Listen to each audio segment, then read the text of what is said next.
Selamat malam dan salam kenal untuk teman-teman. Terima kasih juga untuk para admin dari Dasin yang boleh mempercayakan kepada saya untuk menjadi moderator dan nanti pemantik diskusi dalam pembahasan kita tentang Derrida dari buku Seni Memahami, dan di situ judulnya adalah Memahami sebagai Menangguhkan. Saya bukan orang yang memang belajar banyak tentang Derrida, jadi saya mungkin hanya memaparkan saja uh, apa yang saya temukan dari pembacaan tentang Derrida, termasuk dari bukunya Pak Budi Hardiman dari tentang seni memahami. Saya dibantu sama saya bilang ibu atau Fania, jadi Fania untuk membantu saya di dalam melakukan ini presentasi dengan slide yang ada gitu. Iya, jadi sebagaimana di buku Budi Hardiman, Bapak Budi Hardiman, dan dari mungkin informasi yang lain, sumber-sumber informasi yang lain, ya saya nggak lancar ini bahasa Perancisnya atau membaca namanya ini. Jacques Derrida itu lahir 15 Juli 1930, dan itu yang di hari ini jadi tadi sungguh menyenangkan ketika mengetahui bahwa di tanggal 15 Juli ini kita juga sedang membahas tentang Derrida. Dan kalau dari informasi itu dari buku Seni Memahami, maka dia lahir 15 Juli 1930 di kota yang bernama El Biar dekat Algier di negara Aljazair. Saya mungkin cepat saja gitu ya, karena karir ini ada juga di buku kita di karir intelektual. Dia masuk ke sekolah, gimana membacanya ini, e, apa ini, École Normale Supérieure. Di situ kemudian Derrida berkenalan dengan beberapa dosen terkenal atau memang beberapa filsuf terkenal ya, seperti Louis Althusser, Michel Foucault, Pierre Bourdieu, dan lain-lain. Lalu disertasinya di situ, Derrida, saya baca terjemahannya saja, adalah masalah asal-usul dalam filsafat Husserl yang ditulis, apa selesai ditulis di tahun 1954. Teman-teman, itu saya langsung ke dekonstruksi. Saya itu hanya mengambil dari retrospeksi yang diberikan Pak Budi Hardiman di buku Seni Memahami di halaman 307. Jadi dari bagian akhir pembahasan Pak Budi Hardiman dalam bukunya tentang Derrida, dia memberikan retrospeksi dan ada 3 poin. Jadi saya coba tampilkan kembali, mungkin untuk merefresh kembali bacaan kita tadi tentang tokoh ini. Jadi yang pertama tentang dekonstruksi Derrida, bahwa dekonstruksi dalam konsep Derrida itu adalah proses pembacaan yang memperlihatkan bagaimana upaya konstruksi dan rekonstruksi makna tidak mencapai tujuannya. Memang Pak Budi Hardiman sudah menjelaskan juga bahwa konstruksi dan rekonstruksi ini berkaitan dengan upaya hermeneutik yang dilakukan sejak Schleiermacher. Jadi mungkin Schleiermacher, Dilthey, dan beberapa masuk di dalam upaya rekonstruksi makna. Mereka coba menemukan makna primordial dalam sebuah teks atau makna aslinya. Lalu kemudian mungkin ya, kalau saya tidak salah ingat ya, jadi setelah Gadamer, itu kemudian muncul upaya konstruksi untuk menemukan makna baru, tetapi dalam pemahaman Derrida atau dari dekonstruksi Derrida, maka dua hal itu, baik konstruksi maupun rekonstruksi, makna itu tidak mencapai tujuannya, itu yang hendak ditunjukkan. Lalu yang kedua adalah dari radikalitas hermeneutik Derrida, di situ disebutkan oleh Pak Budi bahwa radikalitasnya terdapat pada cara baca yang menangguhkan setiap upaya untuk menstabilkan suatu tatanan makna. Jadi baik konstruksi maupun rekonstruksi makna seringkali berujung pada suatu upaya untuk mengutuhkan atau menstabilkan suatu tatanan makna. Bahwa ini kesimpulannya bahwa ini makna yang asli atau ini makna yang baru diutuhkan seperti itu.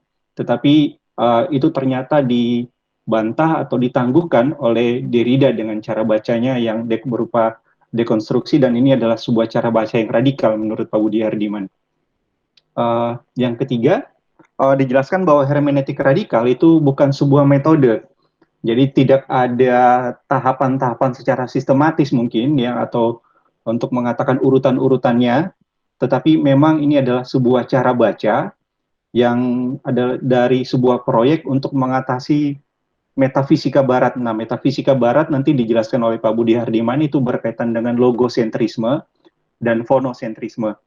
Saya terus terang sangat kesulitan baca bolak-balik tentang fonosentrisme, jadi saya tidak terlalu begitu paham, nanti mungkin saya juga akan minta tolong pendapat dari teman-teman mungkin yang bisa membantu saya maupun teman-teman yang lain untuk bisa memahami lebih baik lagi tentang fonosentrisme. Sedangkan logosentrisme saya memahaminya sebagai supremasi rasio di dalam pemikiran Barat atau dalam metafisik Barat. Tapi nanti terus terang saya sangat membutuhkan juga bantuan dari teman-teman mengenai penjelasan yang mengenai hal-hal ini.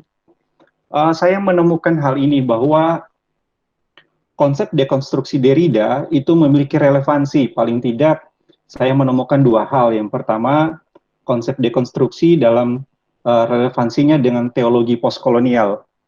Jadi dalam konsep dekonstruksi Derrida punya peranan yang penting dalam perkembangan teologi postkolonial.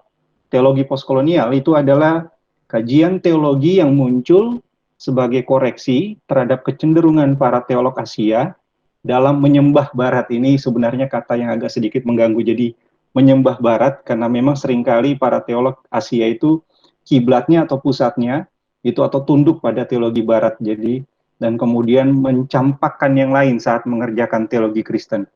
Nah, cara baca dekonstruksi itu membantu para teolog-teolog Asia untuk mengkritisi kecenderungan penyembahan terhadap teologi Barat ini. Dan salah satu yang saya tahu adalah teolog Asia yang menggunakan cara baca dekonstruksi dalam karyanya adalah ini teolog Kwok Poi Lan. Jadi kalau teman-teman mungkin tahu karyanya tentang Discovering the Bible in the Non-Biblical World, jadi bagaimana Kwok Poi Lan itu berusaha mendekonstruksi antara hierarki oposisi biner antara Barat dan Asia, agama Kristen dengan agama-agama di Asia, dan Alkitab dan mitos Asia. Jadi ada hierarki oposisi ini, biasanya dunia pertama dan dunia ketiga, kita nggak tahu dunia yang kedua itu yang mana. Lalu Barat Asia, agama Kristen, agama-agama Asia, dan Alkitab dan mitos Asia. Nah, Kwok Poi Lan kemudian menggunakan mitos-mitos dan kisah-kisah legenda atau cerita-cerita di Asia itu sebagai konteks untuk refleksi dan penafsiran terhadap Alkitab.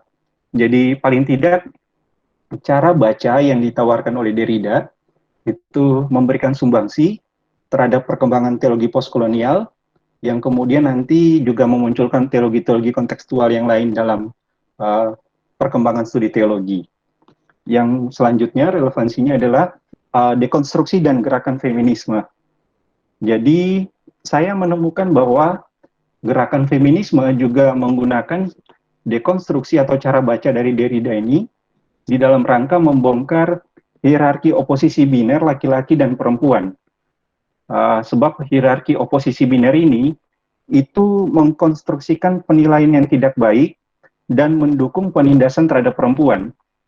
Jadi agama dan budaya, kalau kita lihat memang di dalam tafsiran-tafsiran yang biasanya disembah itu, kalau saya pakai tanda kutip disembah itu, nampaknya memang turut mendukung hierarki oposisi antara laki-laki dan perempuan. Laki-laki dianggap lebih manusia, laki-laki dianggap lebih tinggi derajatnya daripada perempuan. Nah, cara baca dekonstruksi atau pendekatan dekonstruktif itu digunakan oleh gerakan feminisme untuk membongkar hal ini. Jadi dengan membaca terhadap teks-teks kitab suci, membaca tradisi gereja, gerakan feminisme di Indonesia itu hendak membongkar pemahaman yang telah mendukung penindasan terhadap kaum perempuan dan mengupayakan teologi kontekstual Indonesia yang mendukung kesetaraan di antara laki-laki dan perempuan. Jadi ya paling tidak saya temukan konsep dekonstruksi memiliki relevansi dari bagi dua hal ini. Jadi teologi postkolonial dan gerakan feminisme. Ya, saya juga kemudian menemukan adanya kritik terhadap cara baca dekonstruksi. Itu saya temukan di bukunya Bapak Karyatmoko di Membongkar Rezim Kepastian. Memang yang pertama ini Bapak Karyatmoko mengatakan ini adalah kritik yang naif mungkin, tetapi saya kira juga mungkin baik juga untuk didiskusikan. Kritiknya adalah begini, bisakah dipertanggungjawabkan mendekonstruksi tanpa melakukan rekonstruksi? Jadi kalau kata sederhananya mungkin setelah membongkar atau setelah menangguhkan, bisakah itu dipertanggungjawabkan begitu saja tanpa kita melakukan rekonstruksi selanjutnya gitu? Nah ini tentu saja saya juga pengen tahu nih tanggapan dari teman-teman yang lain bagaimana. Jadi yang kedua adalah kritik kedua terhadap dekonstruksi yang saya temukan adalah pada tataran pragmatis, dekonstruksi diragukan sumbangannya dalam upaya membantu keputusan atau tindakan. Jadi sebagaimana begini teman-teman, kita ketahui bahwa dekonstruksi itu melakukan penangguhan makna, kemudian interpretasi dari berbagai perspektif yang berbeda-beda, tetapi orang kan dituntut untuk mengambil satu makna tertentu untuk mendukung dia dalam pengambilan tindakan. Atau mungkin begini, kalau dalam pelayanan ya di gereja misalnya ya ketika akan berkhotbah, baca dari perspektif ini, baca dari perspektif ini, baca dari perspektif lain lagi, baca dari perspektif lain lagi, terus didekon, lalu nanti yang mana yang mau disampaikan di dalam khotbah? Atau nanti yang mana yang mau dihidupi? Atau nanti yang mana yang akan dibagikan kepada yang lain? Nah, itu dekonstruksi yang saya temukan kritik kepadanya adalah ini salah satunya. Nampaknya tidak memberikan sumbangsi yang banyak untuk membantu keputusan atau tindakan karena orang kebingungan mana ini, mana yang perlu disampaikan, mana yang perlu diambil. Tetapi mungkin juga saya mau lanjutkan lagi dengan beberapa pertanyaan. Ya, ini mungkin juga pertanyaan yang ingin saya sampaikan. Jadi begini, kalau saya baca dari bukunya Pak Budi Hardiman mengenai metode dekonstruksi ini, sehingga dia katakan bahwa karena dia menangguhkan pemahaman, nampaknya metode ini mengkhianati pemahaman itu sendiri atau mengkhianati upaya untuk memahami.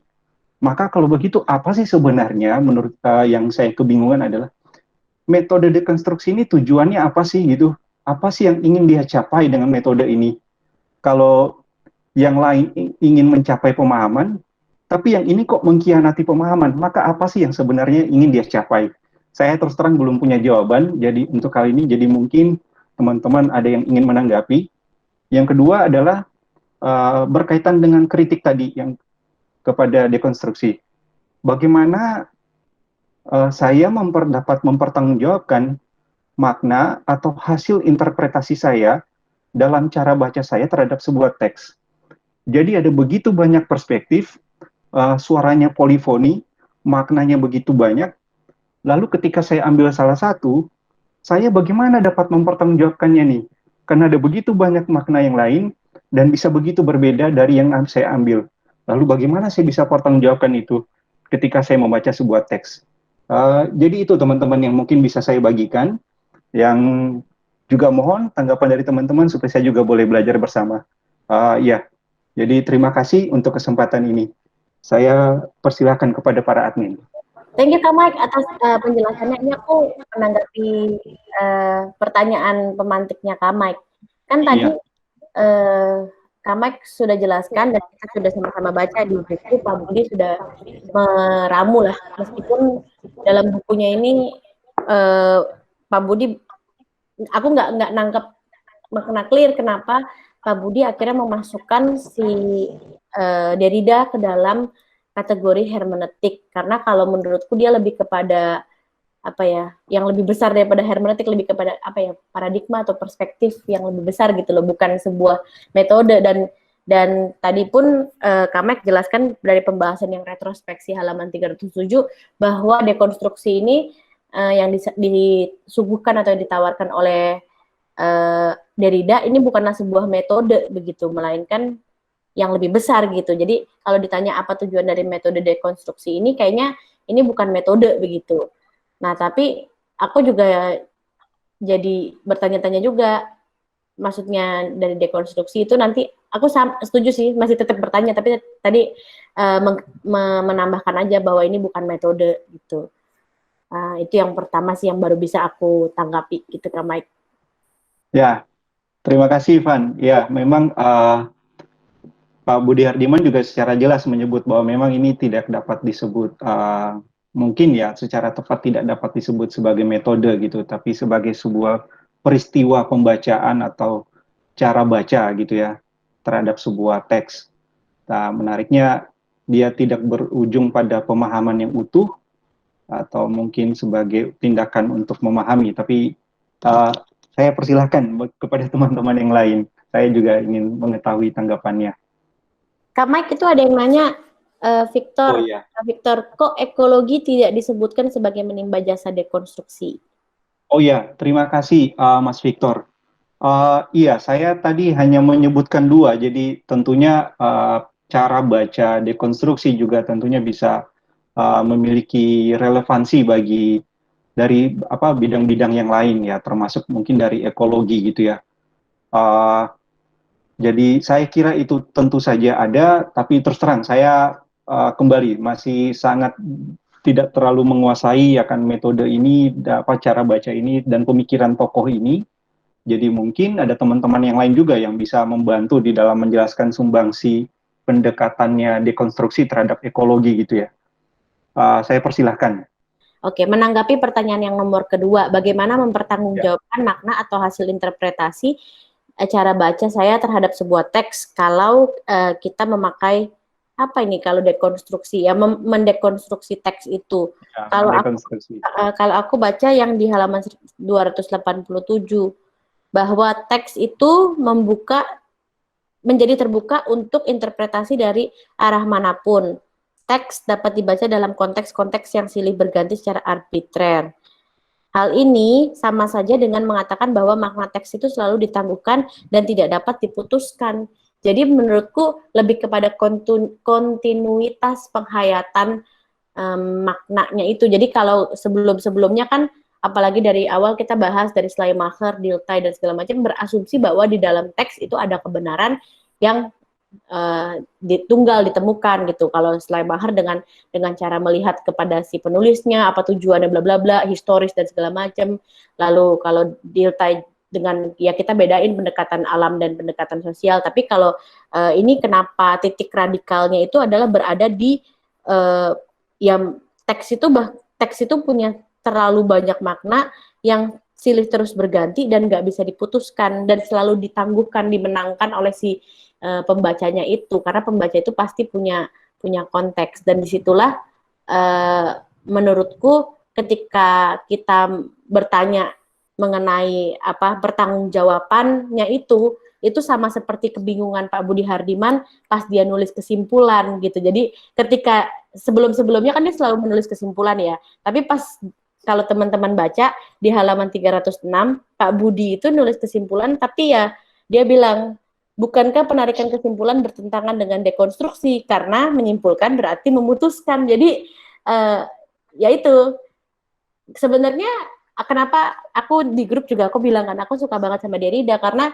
ketika mendesain Dasein itu juga kalau teman-teman yang sudah sering ikut diskusi virtual Dasein ini di virtual Dasein ini kita tidak pernah ada kesimpulan gitu karena kalau kita menyimpulkan berarti kita menafikan segala proses dengan konteks dan cerita pengalaman dan pemahaman kita gitu artinya itu menjadi sebuah kesepakatan bulat gitu. Padahal kalau bulat ya udah artinya kita jadikan itu sebagai hafalan gitu yang oh ya berarti Schleiermacher adalah tokoh yang gini-gini. Tapi ketika kita membuka terus itu artinya teks itu terusan hidup begitu. Jadi kalau dengan perspektif dekonstruksinya Derrida, aku melihat cara mempertanggungjawabkannya adalah dengan tidak menunggalkan atau kalau pakai bahasanya si Derrida itu tidak menyimpulkan karena menyimpulkan tuh ya berarti menafikan si dekonstruksinya itu karena kan sudah selesai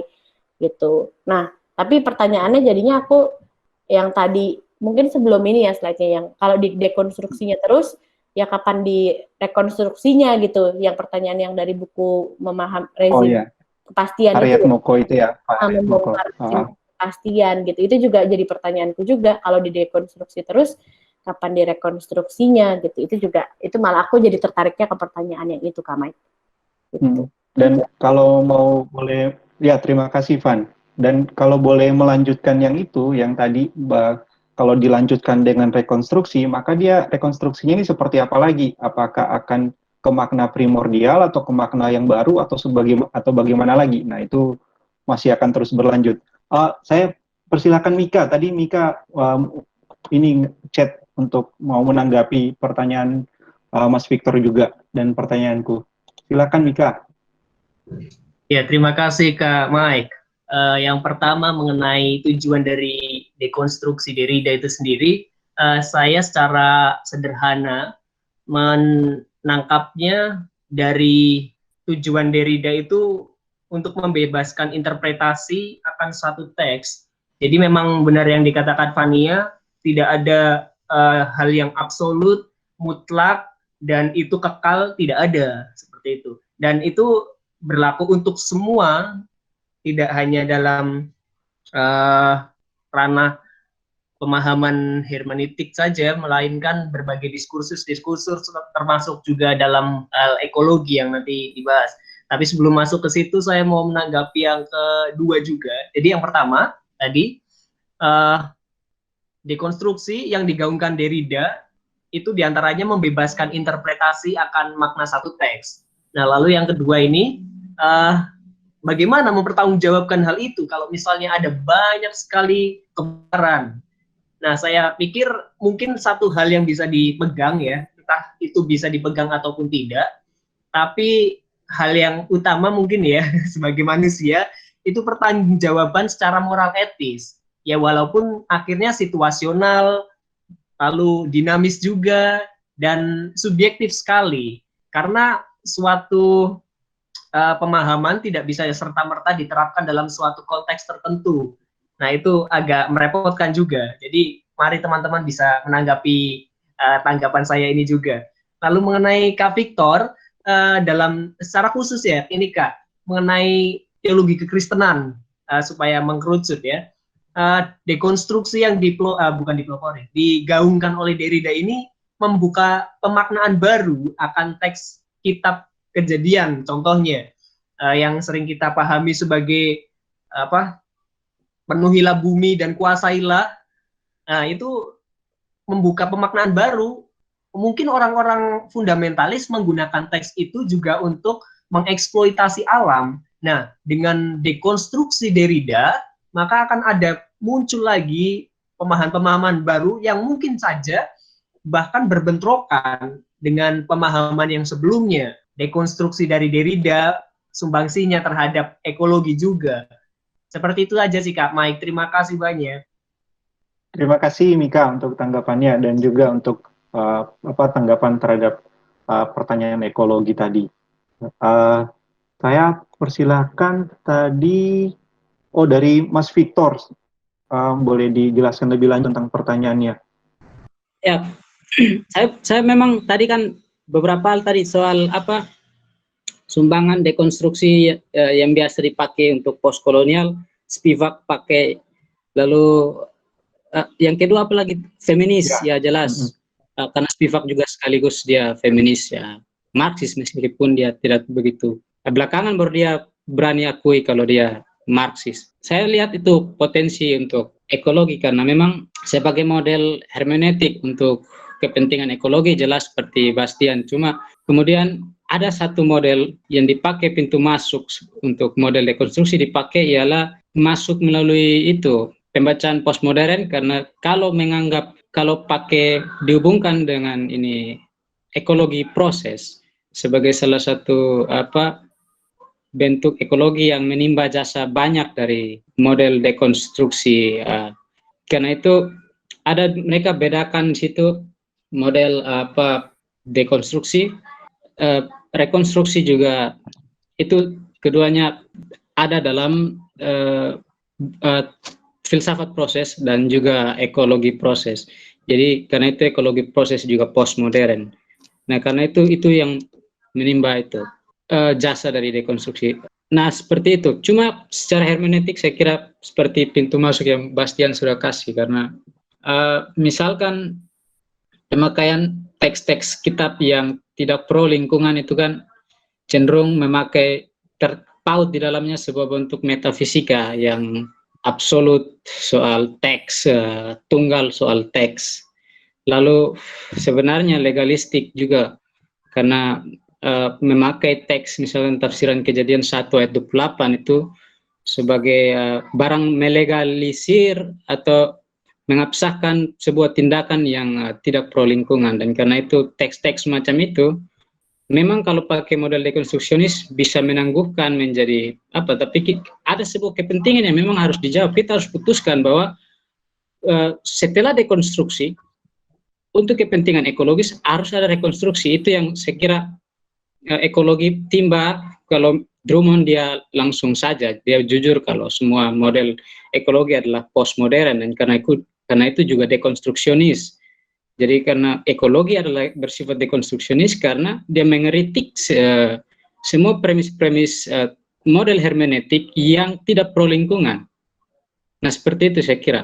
Ya, terima kasih tanggapannya Mas Victor, dan sudah sangat bagi saya itu sudah sangat menjelaskan sumbangsi yang diberikan dari pendekatan atau cara baca dekonstruksi untuk ekologi.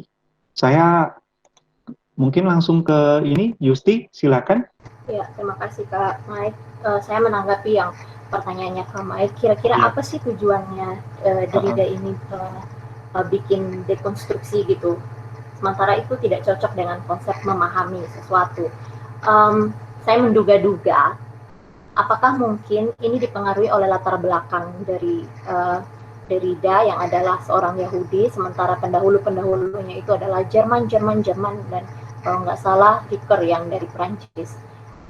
Jadi kalau disederhanakan, bisa jadi dia sudah punya pemahaman bahwa Eropa, Barat ini udah mapan.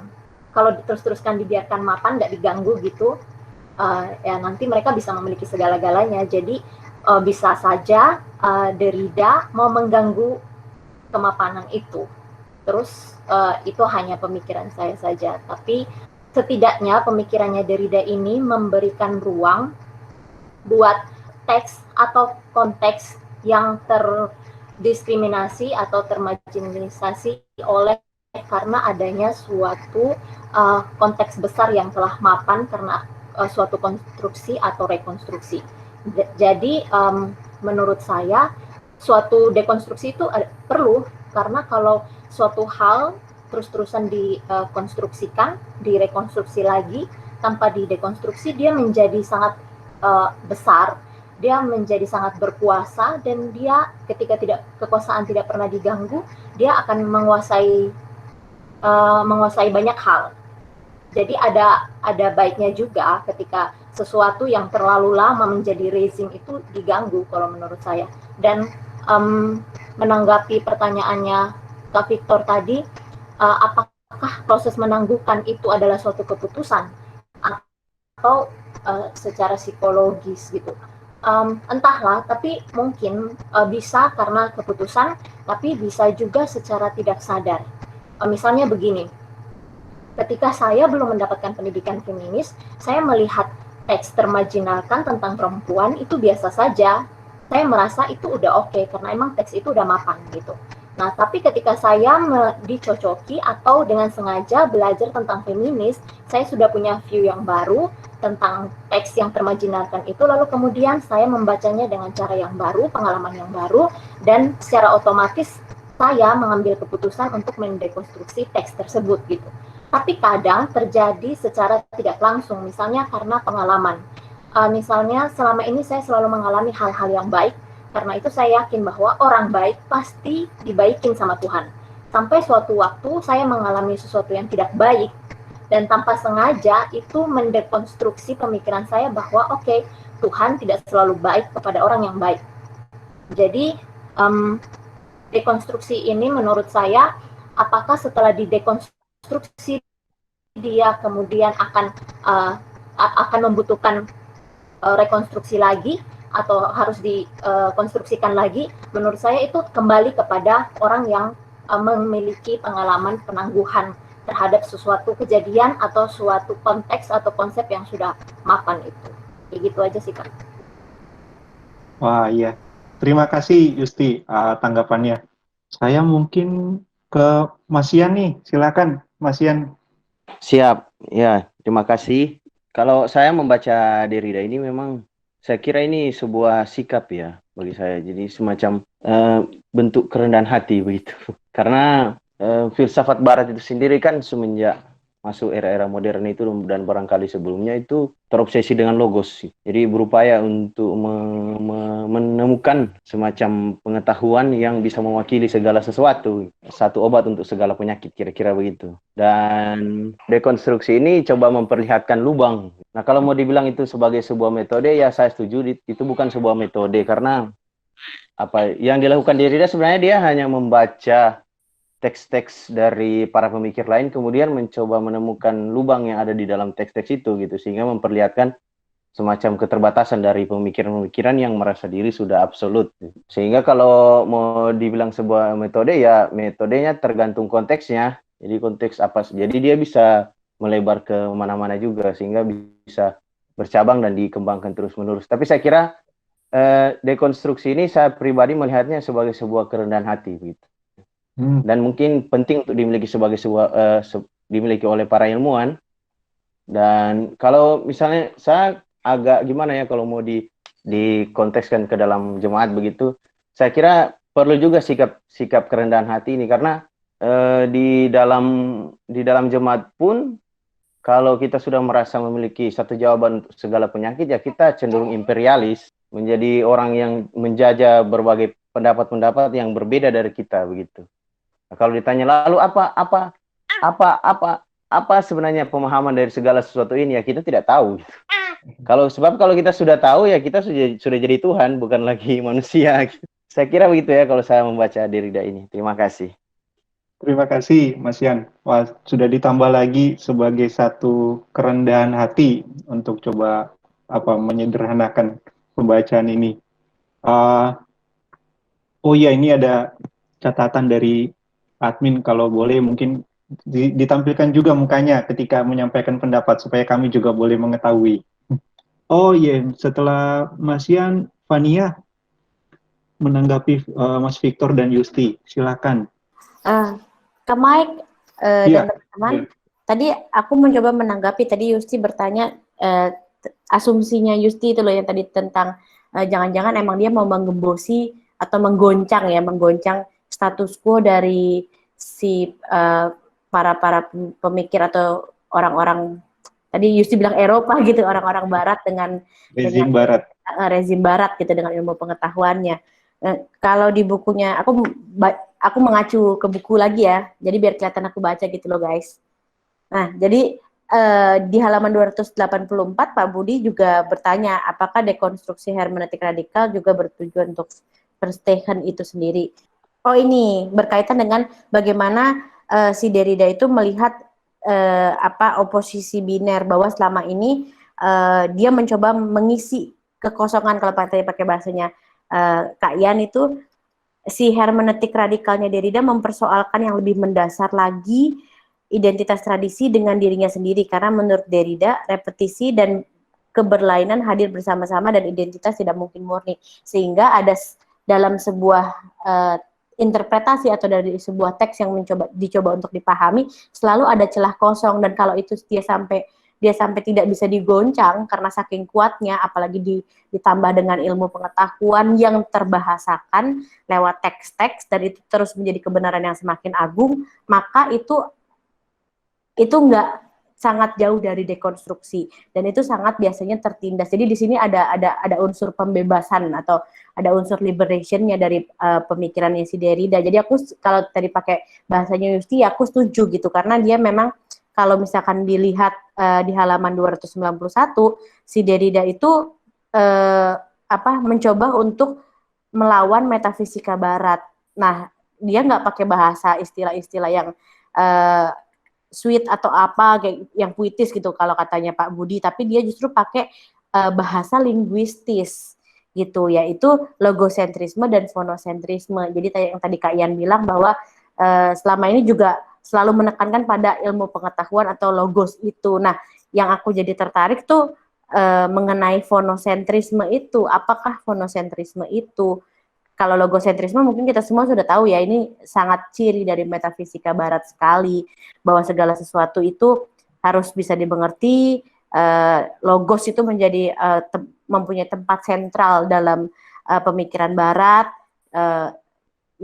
dikotomis antara yang intelektual dan yang tidak intelektual itu kan sangat oposisi biner gitu, yang itu mencoba untuk dipatahkan oleh Derrida gitu, bahwa teks ini tidak bisa disimpulkan, teks dalam artian bukan tulisan ya, semua segala sesuatu termasuk budaya, culture itu juga tidak bisa ditentukan, karena kalau diputuskan itu artinya kita membuat sebuah oposisi biner, sehingga ini menjadi gerbang atau pintu masuk yang tadi Kak Mike bilang, ini pemecah antara oposisi biner laki-laki dan perempuan, lalu terkait dengan ekologi itu tidak lagi jadi satu kebenaran tunggal bahwa satu teks ini artinya untuk dieksploitasi alam gitu. Itu kita bisa baca dengan perspektif atau konteks-konteks yang berbeda. Tapi ya mungkin ada di sini teman-teman ada yang tertarik juga membahas tentang fonocentrisme ini. Gitu. Karena logosentrisme kita sudah, aku rasa kita sudah cukup clear, tapi fonocentrisme tuh baru kalau menurutku ya, yang aku baru dengar tuh baru. Itu Kak Mike. Iya. Ya, terima kasih Van. Saya juga itu fonocentrisme saya baca berkali-kali, saya sangat kebingungan. Mungkin ada teman-teman yang lain juga yang bisa menjelaskan. Saya ini ya ke Mas Aan ya, Mesbah Wong ya. Silakan Mas Aan. Jadi gini, dekonstruksi ini menurut saya kok berangkat dari yang tadi seperti Mbak Fania katakan, itu dari oposisi biner. Di mana misalnya ada laki-laki, perempuan, ada barat, ada timur, ada tradisional, ada modern. Dalam oposisi biner itu kan ada seolah-olah seimbang, tetapi pada dasarnya ada salah satu yang terpinggirkan. Nah, dekonstruksi itu kemudian mau mengangkat apa yang terpinggirkan dalam teks, kemudian menjadikannya muncul dan terjadi keseimbangan. Maka menurut saya, mengapa tidak diambil keputusan? Karena ketika diambil keputusan, misalnya laki-laki dan perempuan, perempuan yang terpinggirkan, kemudian perempuan diangkat. Kalau diambil keputusan kemudian menjadi terbalik. Laki-laki kemudian yang menjadi terpinggirkan. Nah, maka tidaklah diambil keputusan dalam dekonstruksi. Itu menurut saya. Nah, dalam bahasa Jawa, bahasanya Derrida itu kalau nggak salah pakai itu apa devrong. Nah, devrong ini dalam bahasa Jawa saya punya kalimat yang cukup bisa mewakili menurut saya, yaitu ngono ya ngono ning aja ngono. Artinya begitu ya begitu, tetapi ya jangan begitu. Mengambil makna iya, tetapi makna itu tidak mutlak. Maka tetap dalam dekonstruksi menurut saya ada pengambilan makna, tetapi bukan makna yang dimutlakkan. Makna yang temporer, makna yang dinamis. Artinya ketika diambil makna, harus selalu siap dengan munculnya makna-makna baru yang sehingga kita bisa meninggalkan makna yang sebelumnya yang kita anggap sebagai benar. Jadi bukan berarti menurut saya, bukan berarti sama sekali tidak mengambil makna, tapi kalaupun mengambil makna, maka itu adalah temporer. Atau dalam bahasa lain, dalam pengambilan makna tetap harus ada pengambilan jarak. Jadi berjarak dengan apa yang makna yang diambil.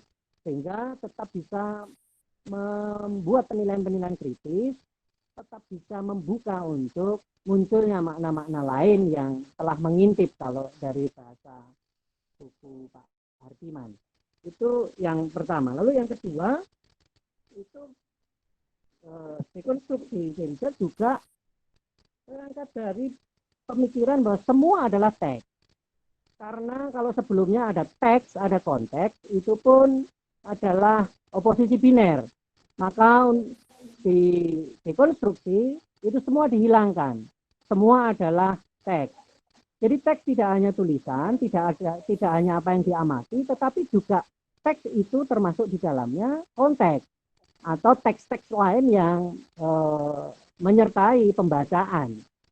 Nah, saya masuk dari sini menuju kepada pertanggungjawaban dari dekonstruksi. Jadi saya tidak menyebutnya rekonstruksi atau membangun kembali, tetapi pertanggungjawabannya justru di sini.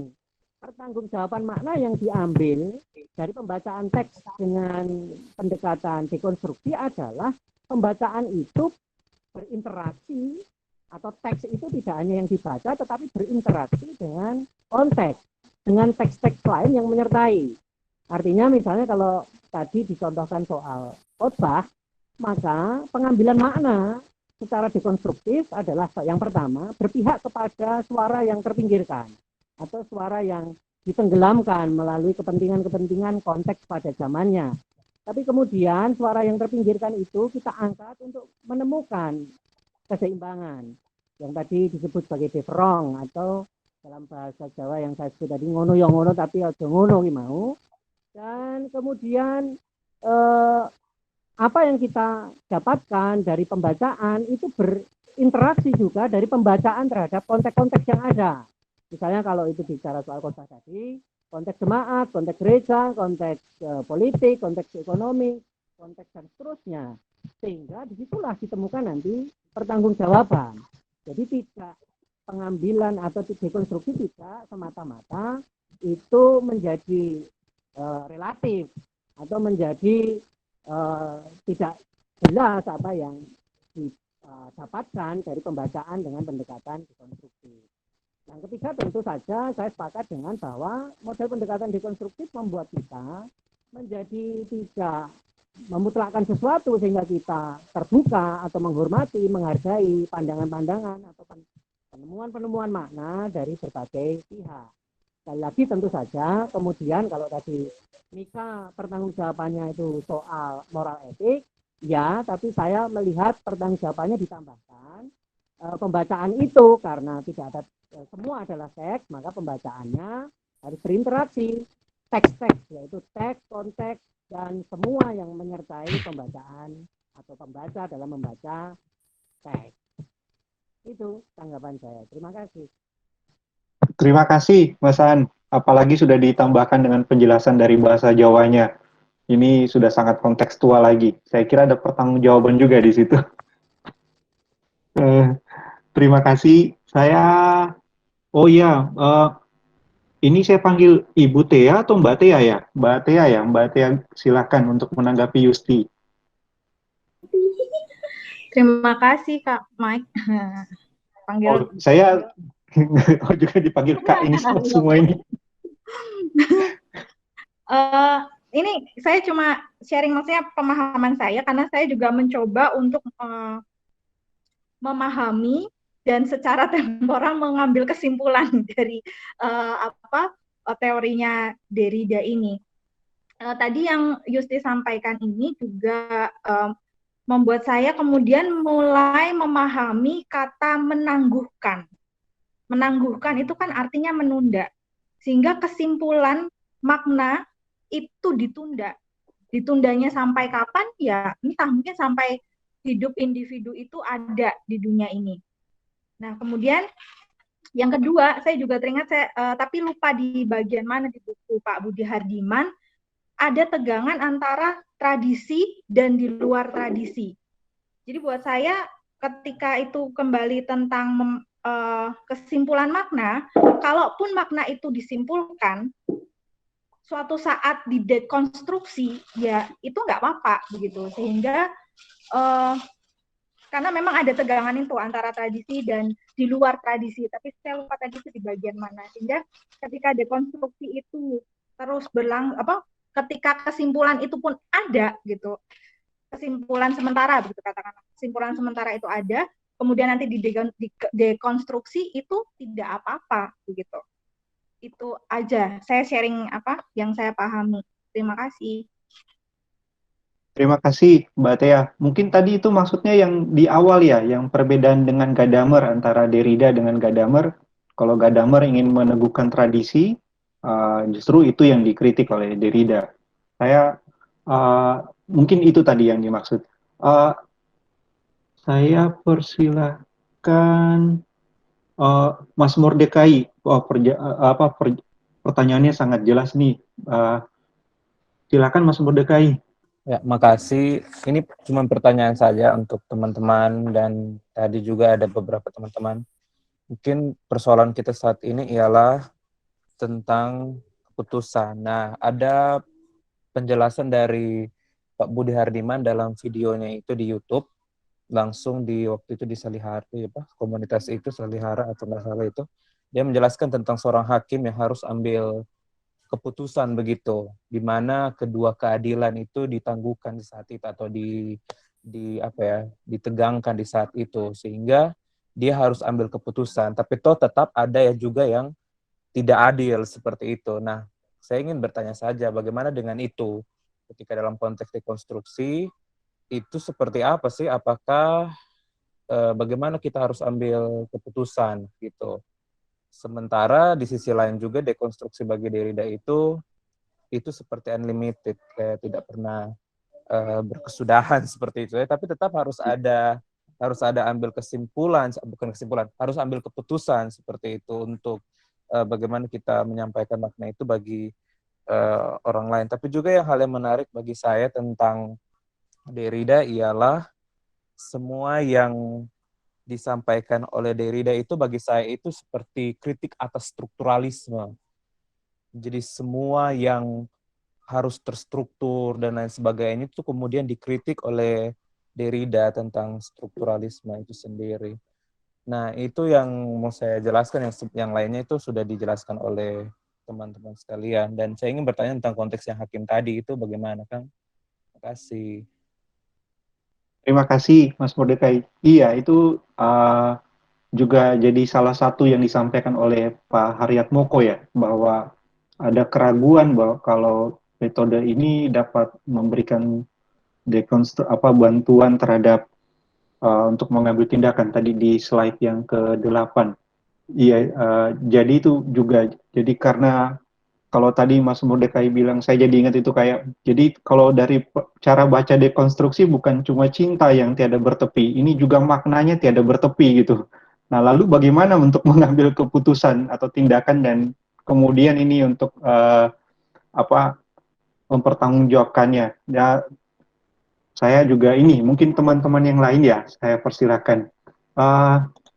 Tentu ini pertanyaan Mas Mordekai sangat baik. Lalu, oh ya, Mas Hendrik, silakan Mas Hendrik untuk menanggapi fonosentrisme yang kami juga, saya secara pribadi kebingungan dengan ini. Silakan Mas Hendrik. Malam teman-teman, aku udah lama nggak gabung. Ya, selamat malam Mas Hendrik, salam kenal. Saya mau menjelaskan sedikit tentang, bukan menjelaskan tapi sependek pengetahuan saya tentang fonosentrisme yang ada di buku Hardiman. Betul tadi seperti apa kata Kang Mordekai, bahwa Derrida ini mengkritik strukturalisme. Nah, akar dari fonosentrisme ini adalah Derrida ini mengkritik strukturalisme ala Ferdinand de Saussure. Ferdinand de Saussure yaitu tentang bahasa. Ferdinand de Saussure itu membedakan antara lang dan parol. Parol ini adalah bahasa tuturan. Lang ini adalah bahasa itu sendiri. Nah, Ferdinand de Saussure juga membedakan membuat bahasa itu ada tingkatannya. Menurut Ferdinand de Saussure, bahasa tuturan itu lebih tinggi derajatnya daripada bahasa tulisan. Oleh sebab itu bagi Ferdinand de Saussure, bahasa menurut Ferdinand de Saussure adalah tuturan, begitu, fono, bunyi. Nah, sedangkan Derrida ini nggak menganggap demikian. Derrida mendekonstruksi itu bahwa bahasa tulisan juga sama pentingnya dengan apa yang diucapkan. Begitu kira-kira sependek pengetahuan saya. Terima kasih. Terima kasih Mas Hendrik untuk bantuannya. Itu yang dari Ferdinand Saussure tadi ya, yang lang sama parol itu ya. Ternyata itu latar belakang atau dibalik dari fonosentrisme itu. Terima kasih untuk penjelasannya. Saya kemudian, ini pertanyaan dari Mas Victor lagi. Lalu bagaimana fonosentrisme di Asia? Bagaimana metafisika? Wah, saya ini silakan Mas Victor untuk ini pertanyaannya. Mungkin bisa diperjelas lagi kepada kami. Ya, saya kira begini. Pertama sekali jelas bahwa kalau tadi dua masalah besar yang ditabrak oleh Derrida itu kan tadi logosentrisme, yang kedua fonosentrisme. Nah, jadi saya kira dia mengacu pada Heidegger soal destruksi metafisika. Ada racun dalam metafisika sebenarnya. Jadi Derrida tidak mau menghapus metafisika, Karena itu metafisika barat yang direpresentasikan melalui bahasa itu fonosentris. Jadi bahasa tutur. Jadi saya kira metafisika ada di dalam karena menurut penjelasan Hardiman saya kira soal semua sejarah filsafat barat diambil kesimpulan oleh Heidegger itu being itu dipahami sebagai kehadiran. Jadi apa yang ada itu diperantarai melalui bahasa karena itu rumah ada itu kan gagasan Heidegger. Nah saya kira Derrida setujui itu, cuma itulah tradisi. Jadi metafisika barat itulah tradisi yang dimaksud. Jadi bagaimana tidak menolak tradisi dalam hal ini metafisika, tapi sekaligus juga tidak keluar daripada dia. Jadi dengan kata lain ada masalah sebenarnya yang dalam sejarah metafisika itu ada persoalan yang direpresentasikan melalui bahasa, karena melalui bahasa kita bisa bertindak dan itulah program hermeneutik. Nah, jadi berjalan di pinggiran metafisika yang ditawarkan itu, karena itu dia tidak mengambil, dia menunda keputusan untuk keluar dari tradisi, tapi dia berjalan di pinggiran tradisi dari supaya melihat kekayaan yang bisa timbul dari menghormati sekaligus mau menunggu bagaimana makna didapat dari berjalan di pinggiran metafisika, di pinggiran tradisi. Jadi saya mempertanyakan soal metafisika di Asia yang dipelihara dalam bahasa tutur di Asia. Nah, karena itu yang ditawarkan Derrida kan dia bilang kalau bahasa tertulis itu berarti tidak ada persoalan dengan bagaimana kehadiran itu di metafisika itu melalui bahasa tulis. Kehadiran itu dalam hal hermeneutik orang penulisnya itu misalkan sebuah teks dalam hal ini metafisika kehadiran yang dia bahas itu kan ada jelas di situ. Jadi tidak perlu kalau kita baca sebuah teks di mana ada teks itu bertumbuh dari tradisi, kita tidak usah panggil si penulisnya kan, supaya dia berbicara kepada kita, menjelaskan kepada kita, karena bahaya memahami seperti itu, arti hermeneutik seperti itu sebagai seni memahami itu kan jadinya si penulis akan membatasi penjelasannya. Inilah maksud saya yang saya tulis. Nah, sedangkan kita pembaca bisa dengan model dekonstruksi kan membuka besar-besar makna. Jadi Derrida mempersoalkan makna itu sendiri, konsep makna, sehingga dalam hubungannya dengan bahasa tulisan, artinya dalam hal membaca teks, kemudian kita tidak bisa cari strukturnya dengan dalam arti memanggil atau upaya membayangkan makna asli dari si penulis, dan itulah reproduksi hermeneutik reproduksi yang di sebelum-sebelumnya.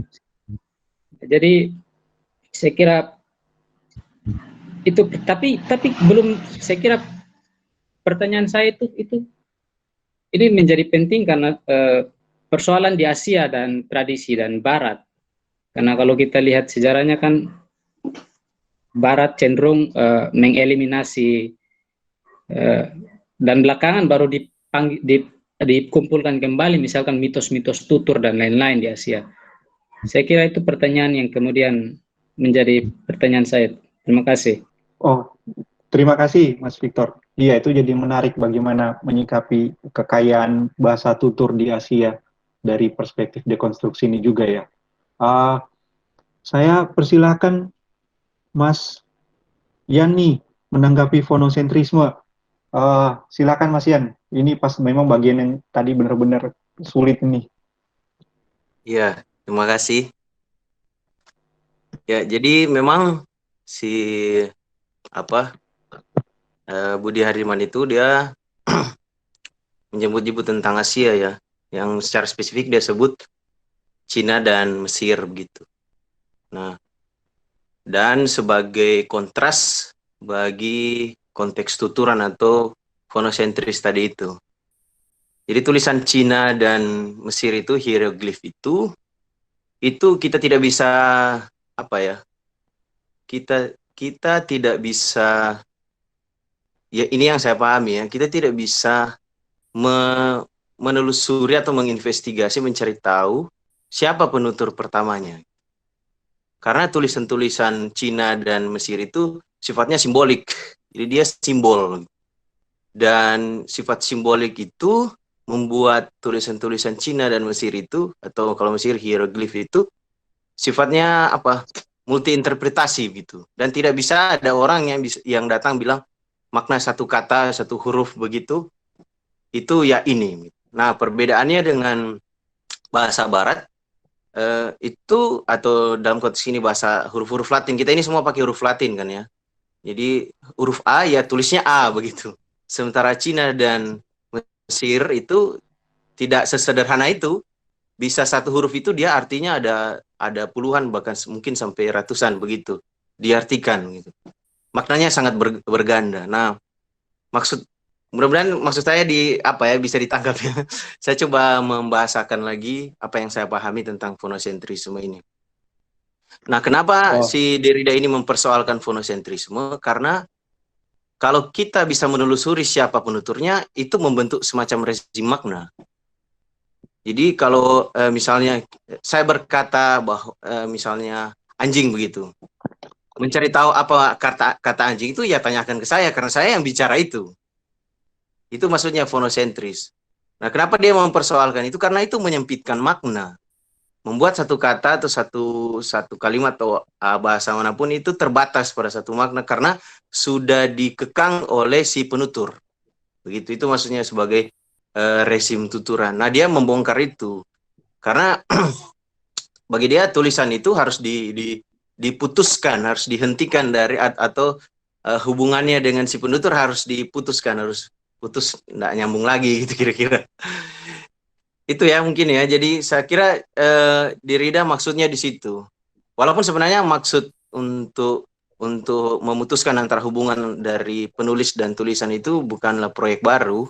Kita bisa menemukan itu di tulisan-tulisan yang lain, misalnya Umberto Eco, lalu Mikhail Bakhtin, yang ya bicara hal-hal yang kira-kira begitu, karena membuat teks atau tulisan itu bisa diinterpretasi secara tak berhingga begitu kira-kira.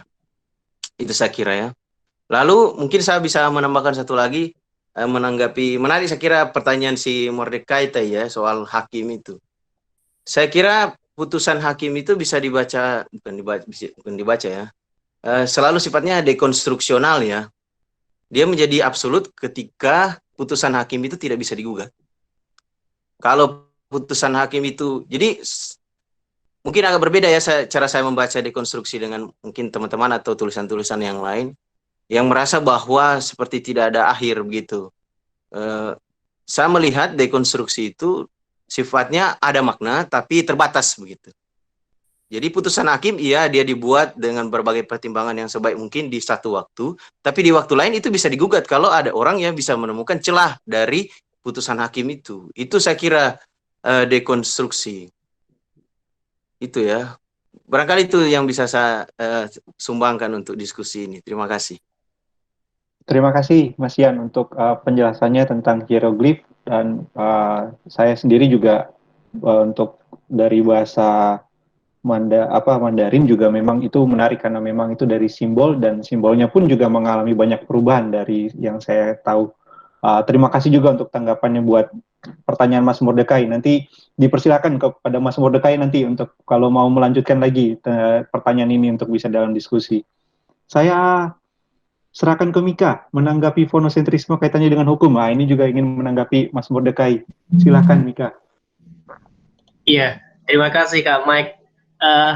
Entah ini tanggapan yang bisa memberi peluang untuk pemaknaan baru ataupun ini memperkeruh suasana, tapi paling tidak fonosentrisme mengenai kaitannya dengan hukum, kalau saya melihat kayak gini penerapan aplikatifnya ya, fonosentrisme itu kan lebih mencondongkan kepada verbalnya. Nah, kalau misalnya dikaitkan dengan hukum, hukum itu legal formal, itu sudah tertulis kaitannya dengan undang-undang yang telah ditetapkan oleh yang punya kuasa, seperti itu kan.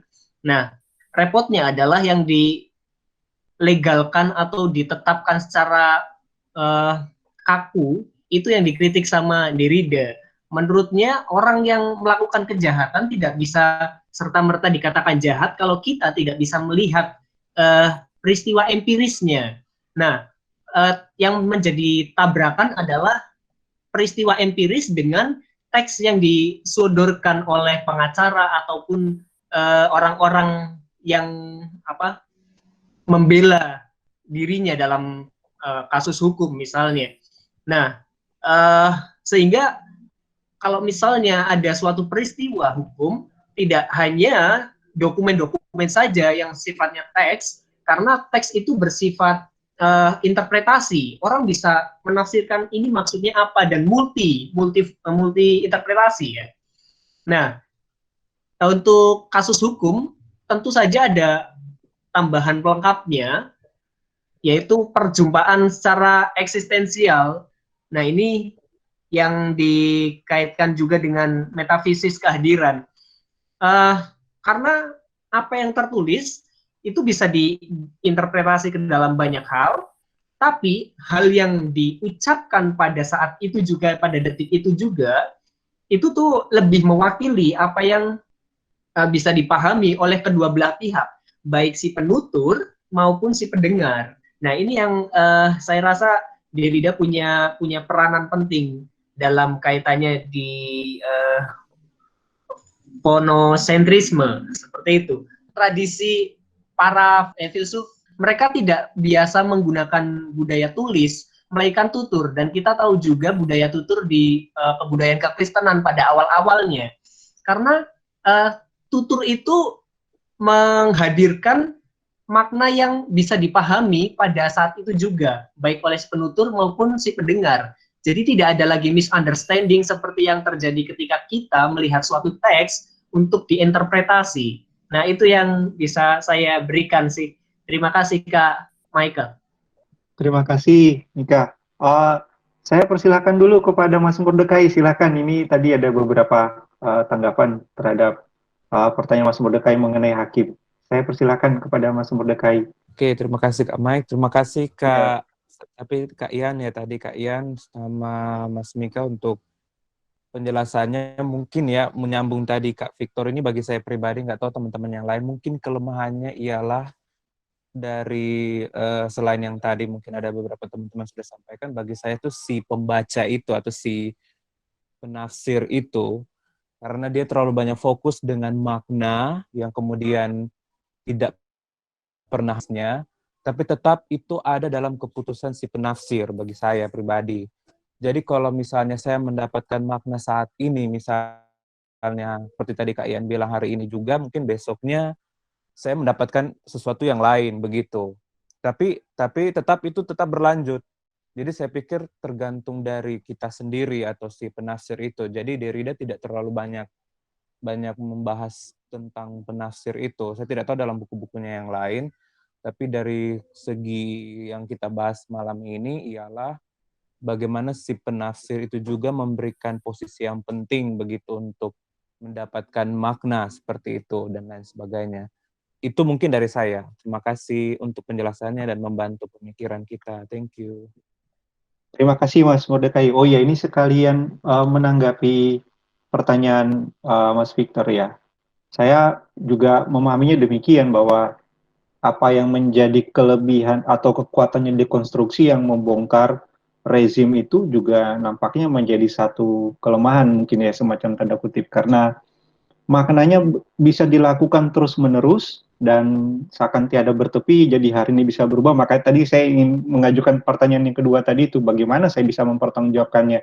Lalu Mas Aan kemudian masuk dengan menjelaskan bahwa juga ada konteks yang terlibat dari si pembaca, dan memang Derrida memberikan ruang ya, saya kira sama seperti Gadamer, jadi juga memberikan ruang bagi pembaca untuk horizonnya boleh masuk, tetapi berbeda dengan Gadamer, Derrida justru tidak ingin mengukuhkan atau mengutuhkan suatu pemaknaan terhadap sebuah teks yang menampaknya itu perbedaannya dengan Gadamer dari penjelasan Budi Hardiman.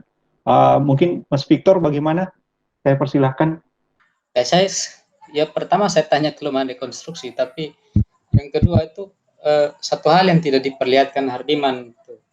Karena biasa dalam oposisi biner itu yang tidak biasa dalam dekonstruksi sebagai cara baca teks kan satu hal ialah oposisi biner kalau mau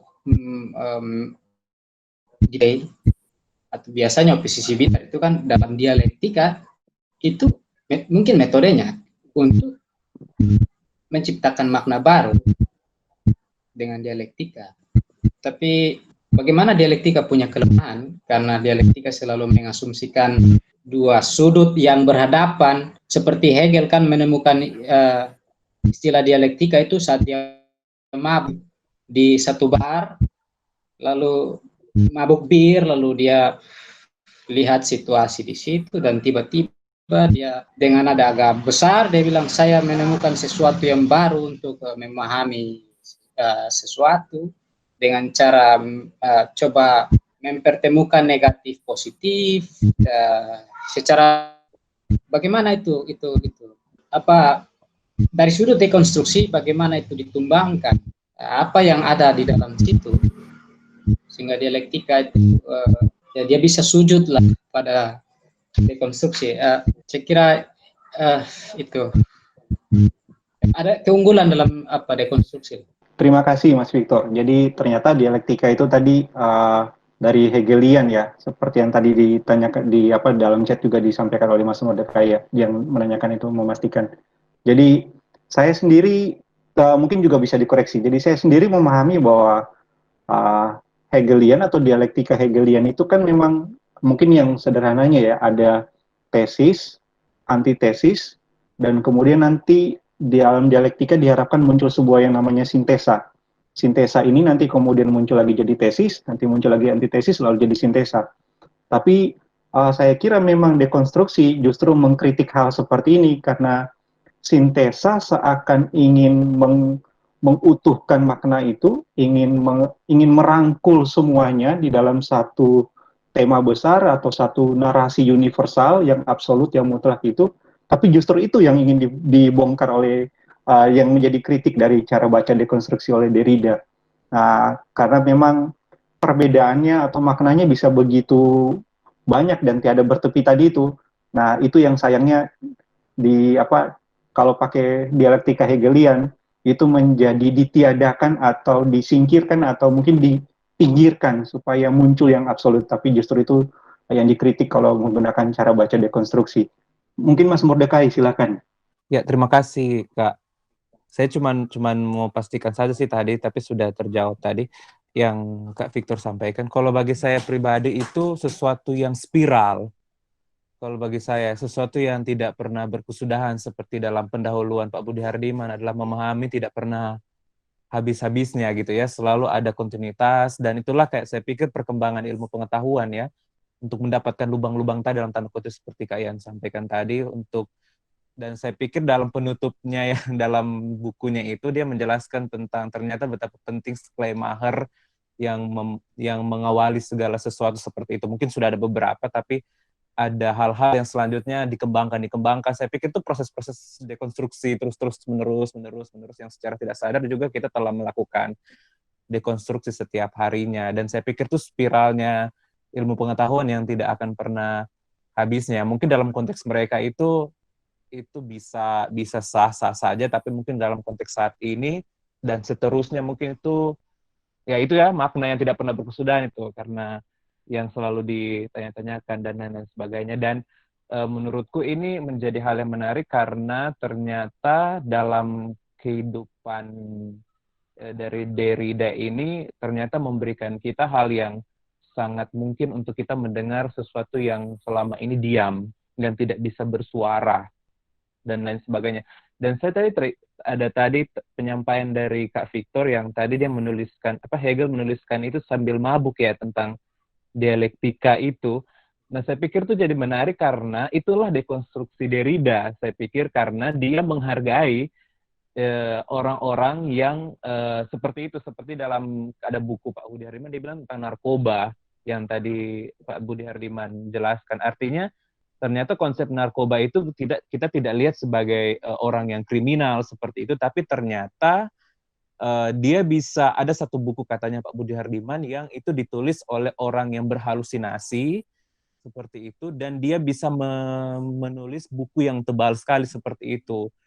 Dan itu maksudnya kayak gimana ya, jadi kayak kalau orang-orang dekonstruksionis itu kan yang memang selalu oposisi biner gitu, jadi selalu mempertanyakan sesuatu yang sepertinya seolah-olah sudah mapan gitu, dia malah dibalik itu, tapi tetap tidak menghilangkan yang pertama tadi, justru dia menyetarakan segala sesuatu. Dan itu sangat menarik karena ternyata dari interpretasi orang yang halusinasi itu ternyata dia menempatkan diri dalam pusat alam semesta. Jadi kayak gimana ya? Ini luar biasa sekali orang yang berhalusinasi gitu. Dia mampu memikirkan hal itu, yang mungkin nanti ada proses interpretasi selanjutnya makna-makna itu. Dan misalnya dalam hal pelacuran mungkin yang yang tidak pernah dieksplor. Misalnya kalau pelacuran itu sesuatu yang dianggap ya dosa, salah dan lain sebagainya. Tapi di sisi lain dekonstruksionis berkata bahwa justru orang yang pelacuran itu bisa nambah ekonomi keluarga dan bisa tahu kesehatan medis dan mungkin seks dan lain sebagainya yang lebih tahu dibandingkan orang lain misalnya. Itu kan kayak pemikiran yang dekonstruksionis menurut saya ya, dan itu wow banget itu dari pemikiran itu, apalagi ketika Derrida masuk dalam Walter Benjamin itu yang hukum positif dan hukum kodrat. Nah, itu lebih menarik lagi yang seperti hukum tadi. Ternyata dalam suatu konteks tertentu we have to have decision dalam berbagai preferensi rasional yang mungkin kita sudah ada gitu kalau dalam bahasa James Coleman. Dan itu jadi menarik untuk kita perhatikan, dan mungkin nanti ada dekonstruksi model baru tapi bukan nama dekonstruksi nantinya ya. Pasti ada makna-makna baru dan itu akan terus kita update. Jadi kalau kita tidak update itu mungkin dalam kehidupan berjemaat kita ya, kalau tidak dekonstruksi atau mungkin dalam arti update menurutku ya nanti tidak akan mendapatkan makna ya, maknanya cuman kayak sudah sah saja atau sudah tunggal saja di hari itu, tapi pada besok harinya itu kayak tidak ada dan lain sebagainya. Dan terima kasih banyak, ini bagus, keren. Terima kasih Kak. Terima kasih Mas Mordekai. Wah, yang terakhir itu saya rasa itu dekonstruksi terhadap dekonstruksi. Menarik lagi kalau nanti ada update seperti itu. Ya Mika, ya menanggapi juga sintesa jadi tesis dan Hegelian memang seperti itu. Mungkin dari Mas Victor ya, dalam dialektika ada reproduksi dari hal yang tidak setara, biner. Mungkin seperti apa maksudnya, Mas Victor? Pada dasarnya kan kalau antitesis itu selalu kita asosiasikan dengan penolakan kan. Tesis adalah penerimaan. Kalau kita asosiasikan tesis dengan laki-laki dalam pemaknaan feminis, persetujuan terhadap grand naratif budaya dalam hal ini patriarki. Antitesis kita tempatkan pakai contoh feminis, perempuan itu satu tandingan terhadap tesis. Maka kalau upaya menciptakan makna dari hubungan keduanya dalam sintesa, itu artinya menyetujui atau pengintegrasian antara absolut, tidak absolut, perempuan, pusat pinggiran, superior, inferior, untuk dalam rangka memproduksi makna baru. Secara hermeneutik kalau dialektika dipakai. Maka kalau dekonstruksi, ini masalah. Jadi dialektika kenapa tidak dipilih sebagaimana metafisika barat pakai, dialektika diwariskan oleh Derrida. Maka dalam semua bentuk orang postmodernis atau yang dekonstruksionis sekaligus sadar kelemahan dialektika. Walaupun ini dipakai secara hermeneutik dalam spiral. Pembacaan dialektika secara politik itu nyata dalam semua model spiral hermeneutik yang dipakai oleh teologi sumbangannya ke teologi pembebasan. Marxis juga karena itu saya memang setuju dekonstruksi di titik ini karena ada emansipatoris dan mengasumsikan hal-hal yang sejajar atau upaya menarik yang tidak sejajar ke dalam kesejajaran karena menumbangkan terlebih dahulu, merobohkan terlebih dahulu atau menunda sesuatu yang harus diputuskan untuk makna itu dibiarkan terbuka, maka absolutitas tidak menodai kemunculan makna kalau dari sudut penundaan dalam dekonstruksi.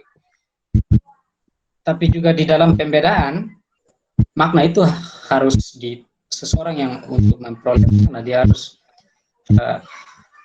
tiba pada cara berpikir. Sebenarnya otak telah di setel, kita punya otak, punya setelan bahwa kita punya cara berpikir oposisi biner sebenarnya. Karena itu kalau orang evolusionis mungkin lebih setujui dialektika daripada dekonstruksi. Karena cara berpikir otak biasanya setujui pembedaan-pembedaan supaya dia memahami. Jadi supaya kita pahami sesuatu, dia harus ada pembedaan. Menarik jarak, berpikir secara berbeda, berpikir dari yang terpinggirkan atau yang lebih inferior. Tapi kalau saya kira memang dalam hal ini juga saya kira mungkin orang evolusionis mungkin bisa mengkritisi dekonstruksi karena dia hampir tidak sejalan atau mungkin tidak sejalan dengan pada dasarnya gen otak itu kan biasa punya pola-pola berpikir supaya secara posisi biner dari memang naik sesuatu dia harus ambil cara seperti itu. Nah tapi saya kira dalam hal ini dialektika memang ada beberapa hal yang rumit kalau dipakai sebagai metode pembacaan. Terima kasih Mas Victor untuk itu tanggapannya. Yang mengenai otak itu mungkin juga bisa akan diteliti lebih lanjut, juga bisa menarik tuh. Apakah memang otak terkonstruk seperti itu atau juga bisa pengaruh dari konstruk budaya sosial.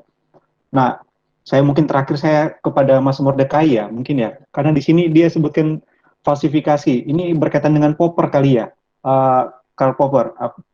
Itu mungkin bisa Mas Mordecai mungkin sebagai penutup lah dari diskusi kita malam ini. Saya persilahkan. Ya, terima kasih Kak Mike. Yang tadi falsifikasi itu seperti ya yang saya pernah baca dalam buku Filsafat Ilmu Sosial, itu seperti selalu curiga.